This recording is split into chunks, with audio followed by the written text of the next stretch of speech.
На здраве! От тук нататък започва лесната част. Ела да ти покажа нещо.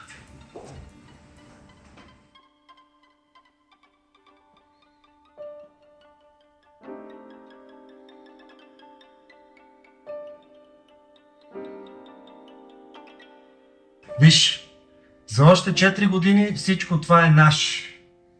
Улиците, сградите, институциите, дори и хората ни принадлежат.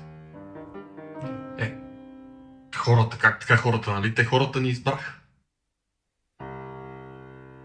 Млади приятели, още за някои неща.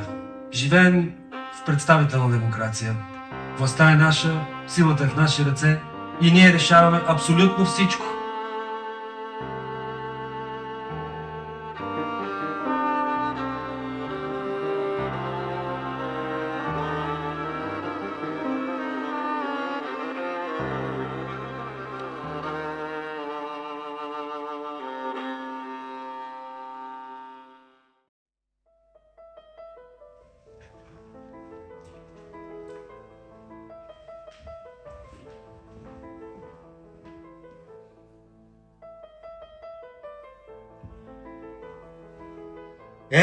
Честито!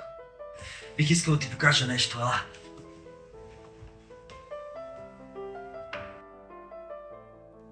Всичко това, което виждаш, принадлежи на хората.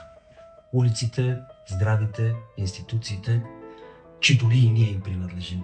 За следващите 4 години сме поели отговорността да се грижим и развиваме държавата. Тоест нямаме много място за грешки. Така е, прав си, нямаме място за абсолютно никакви грешки. Все пак живеем в пряка демокрация. Властта е в ръцете на народа и те решават абсолютно всичко. Всичко започва с взимането на информирано решение. 2 различни свята, 2 различни избора. Ти решаваш в кой от двата искаш да живееш. Бездействието е самоубийство. Искаш промяна? Бъди пример.